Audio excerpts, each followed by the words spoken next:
MDMA കേസിൽ വിദേശ പൗരനെ കുന്നംകുളം പോലീസ് അറസ്റ്റ് ചെയ്തു.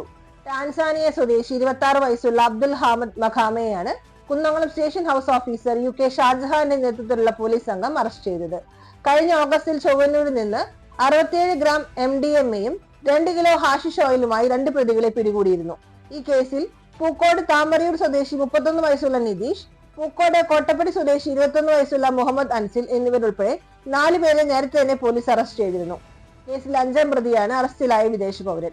പ്രതികൾക്ക് MDMA വിൽപ്പന നടത്തിയ കേസിലാണ് ബാംഗ്ലൂർ എയർപോർട്ടിൽ നിന്ന് കുന്നംകുളം പോലീസ് വിദേശ പൗരനെ പിടികൂടിയത്. അന്താരാഷ്ട്ര മയക്കുമരുന്ന് വിൽപ്പന സംഘത്തിലെ പ്രധാനിയും ബാംഗ്ലൂർ ഉൾപ്പെടെ സ്ഥലങ്ങളിലേക്ക് വൻതോതിൽ ലഹരി വസ്തുക്കൾ എത്തിക്കുന്ന സംഘത്തലവനാണ് പ്രതിയെന്നും പോലീസ് പറഞ്ഞു.